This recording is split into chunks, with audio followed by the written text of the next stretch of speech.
And it's warranted. Honestly, it's warranted by him. And I understand. And I'm not a Dana fan. In no way am I a Dana fan. Okay. But you gotta respect what he's been doing. I mean, he's taken the ground, he's taken the promotion. Well, Lorenzo as well. Lorenzo and Frank definitely played a huge part, 100%. But Dana's done a good job. He's done a good job in promoting the organization and getting these guys to be stars. But it's still all about the UFC. It's not about them. And so when you think that the promotion, you're bigger than the promotion, is when they can just tell you to sit your ass down and just take what we give you. And that's kind of what they're going to do to Masvidal. They're going to stick it to him. Like, if you don't want to fight, cool. You don't have to fucking fight. We're good with that. That's why I tip my hat to Nate Diaz and Nick Diaz. They come in, they make their money, they bounce out for a year, and they come back, make their money, they bounce out for a year. I mean, that's what they do. They're brilliant at it. They're gangster, but they still, you want to know why that works for them? Is they still show up to little league shows. They still show up to other, to UFC shows, and they go around and shake hands. They're fucking two of the nicest guys, as much as probably Nate doesn't like me or whatever. But it's like they're still the two of the nicest guys when you see them at events. Yeah. They're extremely nice, man. They stay relevant. And they know what they're doing. They're building their brand every time. When the camera flips on them and they light up, they stoke up a blunt. Brilliant marketing from those two guys. And so when the UFC says, hey, you know what, we might have a fight for you, they pick and choose their fights and they negotiate their money. That's kind of what I was talking about with the NFL, when those players, Darrelle Revis played for the Pats, I want to say 1 or 2 years, came in, won a Super Bowl, decided to sign, I think, for another year, came back, lost Super Bowl, and then bounced. I was like, all right, cool. My stock went up. I got a Super Bowl ring out of it. Okay. That's 1-year deals for NFL players. Yeah. The UFC doesn't allow you to do that. 6 and 8 fight deals. They try to get you to, I think the lowest is a 4-fight deal. But I think guys like Masvidal, where they're paying him a ton of money, nah, we need to get you to a 6 and 8 fight deal. He'll be there for a long time. Masvidal ain't going nowhere. Yeah. Like after the Nate Diaz thing, he's done. Like he'll be there for another 3 years, or he'll retire there.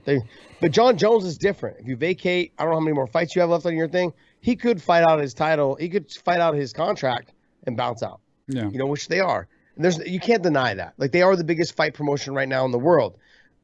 But the thing is they are making so much money that the fighters now, because it's become such public record, fighters now are like, look, why are we not getting a bigger cut of the pie? It's going to become a problem. When you got guys like Henry leaving, you got guys like Masvidal wanting more money, John Jones wanting more money. There was somebody else in that mix that wanted more money as well. I mean, there's a group of guys that want more money, and these are your champions. These are your champions that are arguing with you, if these guys were to take us to GSP, I never complained about money, but you could always tell that there was something going on with him, that he wasn't comfortable with the sport, and there was either reflection between him and Dana, or him and management, or whatever it was. There was something going on. There's something in this mix where fighters, I think, are going to start to get a little bit more hostile, and they're just, may end up seeing, like, this is a classic example.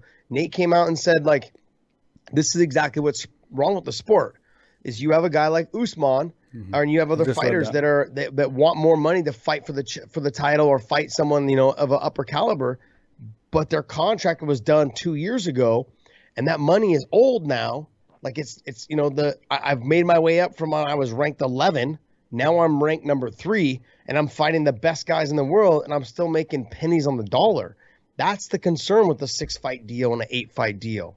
The problem though is that as a fighter, or not a problem, but the thing with the promotion is they won't start promoting you until you do sign a 6 and 8 fight deal, because they know they've got you hooked on lower money, and now I can catapult you in. And if you do succeed, I'm paying you pennies on the dollar, and you won't be able to renegotiate until you fight out that contract. I agree. I think it all comes down to leverage. And I think certain fighters like Conor have proven that with the right leverage, you can get your way with the UFC and get big deals. That I agree with, or I understand. The problem that I think the fighters are unfortunately in right now is, like I said before, the UFC is not the same UFC it was before.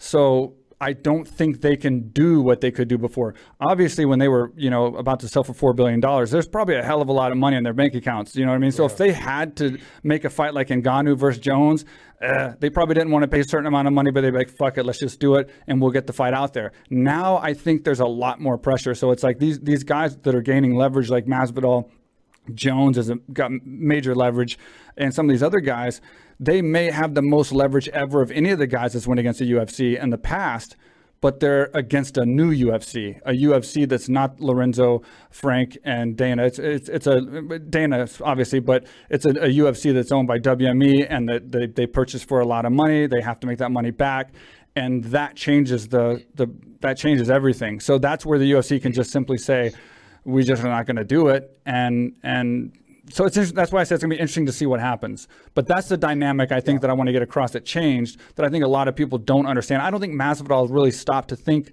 that he's battling against a different UFC, and they may not. I think they're still stuck on the fact when they see a sell like that the company just has so much money. But in reality, the company that they are now lost that much money. They didn't have that much money. The people who took that money are Frank and Lorenzo, who are not a part of the UFC anymore, and Dana as the president when they made that sell.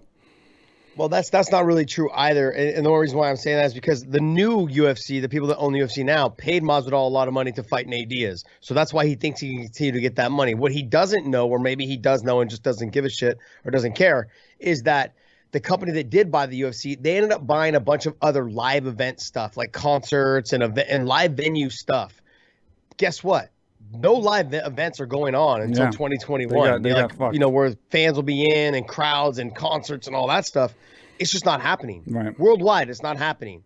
And so the fact that all that is not happening worldwide, that's why this company, the UFC, who is owned by this bigger company that put all this money in banking, and the fact that they, like companies like Stagecoach, what's the other one, Coachella, EDC, all those type of events that bring in crowds and bring in money and bring in all these dollars and all these revenue dollars, they're non-existent right now. Right. And so that's what they were banking on to feed all their other outlets money.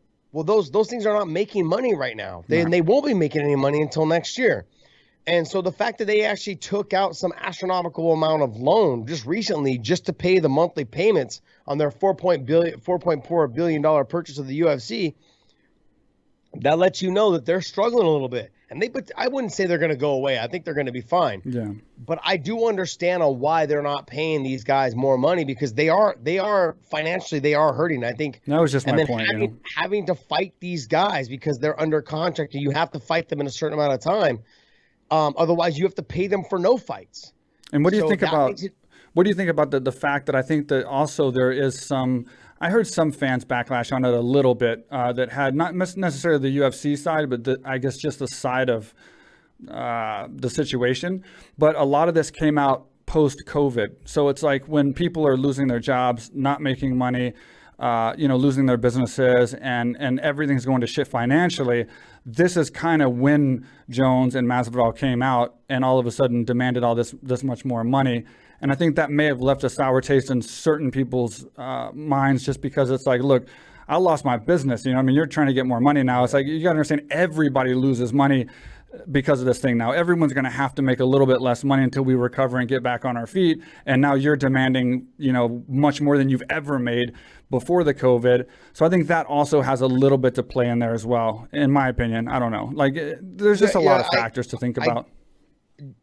Big John McCarthy and I talked about this as well, and I do see your point, but like I said, in the free market industry, and it's very unfortunate, but like if the UFC was to fold, there's other promotions that will pick it up, and there'll be other promotions that will start. Sure, maybe they won't have the star power that all comes right off the bat, but it'll eventually happen. Those fighters are going to go somewhere, and to think that like, oh, without the UFC, we won't make it, that's bullshit. These fighters will make it somewhere else, and people will tune in. And to think like, oh, it won't be the same. You're right, it won't be the same. It may end up being worse. It may end up being a lot better. You never know. Like that's the thing. You don't know. We're just guessing what would happen. But if the UFC was to fold, the UFC would fold. And another show and another promotion would step up and try to be the best. But can those promotions take 500 plus fighters right now? How many fighters are going to be out of work? But here's the thing. I think promotions like One and promotions like Bellator would take the top tier guys. All the other guys that were below would end up going to PFL, and I think other organizations would start up. Okay, I think Ryzen would take a lot of the smaller guys because that's what they bank on, and they would have the smaller guy events. They've got a ton of small athletes there already. One would be very similar to that as well. They would try to get a lot of the smaller talent. Bellator and One would probably but One I think would start to try to build some of the bigger weight classes as well, given that they know they have they have deep pockets somehow, some way. They have deep pockets, and that's the only thing. When you're talking to me about will these guys be able to get paid, I think they will. Now here's the other thing. No one ever said that they had to go there and stay there. Fighters can go there, and if the promotion folds, they fold and they go somewhere else. Right. That's the reality of the free market industry. Like, they can figure it out, especially if you have some sort of name. Okay, so when Pride sold to the UFC cherry picked the people that they wanted, and they just let the rest of them go. And then on the back burner of letting the rest of them go, Strikeforce picked them up and then ended up building one of the biggest heavyweight divisions in the world, at the time. Yeah. So when you're talking about in terms of, like, these guys will find places to go, and that relationship that they built when the Pride guys left, Karatanov ended up coming. He was in Strikeforce, and now he's in Bellator. Like, the relationships they build along the way will eventually follow them wherever they go. And then when you look at me, I fought in Strikeforce, fought in Pride, fought in Dream, fought back in the UFC, and now I fought for Bellator, and I worked for One. My relationships have developed me to get to certain places all around the world. So it really just comes down to the top guys that will always find a place to go. The promotions will find money for them. It will happen. And you got to think, though, too, if they go, that means that whoever was their fans, those people will end up following them to whatever promotion they go to. Because all of a sudden now, their social media will be blown up with, oh, I'm at Bellator, oh, I'm at One, oh, I'm at Ryzen, oh, I'm here. That's what's going to happen. I think Ryzen has a better chance of outgrowing One, only because of the relationship they have with Bellator. Anytime you do cross-promotion fights. Yeah, they do. You're starting to develop who is the best? Who has the best fighters? That's what fans really want to see. And when you're open to those type of fights, that will eventually lead into a bigger promotion type setting. Mm-hmm. The reason why the UFC doesn't have to do it is because they've been around the longest, and they are the bigger promotion. They don't need to do that. Bellator needs to do that right now with Ryzen. Ryzen needs to do it right now with Bellator. Bellator I feel like is a lot bigger than Ryzen, but they also have a great working relationship. Scott Coker and Saki Gabara and the two promotions have a long-lasting relationship from back in the K1 days when Scott Coker used to promote K1 USA and was always around for K1 Japan. The relationships have been there. And so for Bellator and Ryzen working together, I think is going to help catapult the sport into more cross-promotions. One, I think, has somehow, some way, they have deep pockets, but they also do they also do their athletes right. They pay them the best they can. If they can't pay them the best they can, they try to get them jobs and teaching jobs, whether it's at Evolve, or they find ways to make sure that they can take care of themselves, which is I think it's a great job by One. Like I said, this whole conversation started with the UFC, and if Bellator could pay, or other promotions could pay John Jones what they want, if they come, they're going to bring the fans with them, whether it's Masvidal, whether it's Nate, whether it's Nick. So maybe their first contract will be what they're making or a little bit less, to see what their real draw is when they first come. But I think on that back end, you remember how you guys used to get like $25,000 bonuses in the back, for this or for that fight, whatever it was, by the UFC. On the back end, I could see things like that happening. Like, hey, tonight the crowd was sold out. We sold out in minutes? We sold out in a week, whatever it is. The viewership was at an all-time high. Here's another here's another $500,000 in the back end, for bringing your fans over, for promoting. Those are things that I think in the beginning you have to work out, but I think that the deals can be definitely done, especially when you're talking about CBS, Showtime, Viacom, and I'm only speaking right now for Bellator, because right. I get it. that type of unity between those three companies, with CBS, Showtime, and Viacom, they're worth a lot more than the UFC is. a lot more. It's not even a little bit more. It's a lot more. It's just name So when you're- recognition, I think, right now. I mean, the UFC is Yeah. ahead of the curve on that. And And here's obviously the thing, model. if it does, they've already said that Bellator will eventually go to a CBS and Showtime / Paramount, whatever it is, networking system, CBS Sports. When that all does happen, they're going to be on live TV all the time. It won't be shitty cards. It'll be good cards. Remember how Strikeforce back in the day was on Showtime? It was like all the best fights went there. And what were you paying an extra $10 a month to get all those? We didn't have pay-per-views back then. Strikeforce didn't have pay-per-views. Okay, and now that they're becoming more worldwide, we have a whole UK series, which I'm the head analyst for on that side, and then we have the US series, and then I do know that there has been talks of them branching out across the world. I don't know where's next, what is next, but it's out there. It's out there, and there is talks of where they're going to be going next in other countries. So to think that they're not going to grow, with the stars that they have now, it's just absolutely absurd. And if any of those stars did leave the UFC, whether it's John Jones, Masvidal, Nick, Nate, whatever it is, that's only going to bring more recognition to the Bellator, or to ONE, or to PFL, or whoever.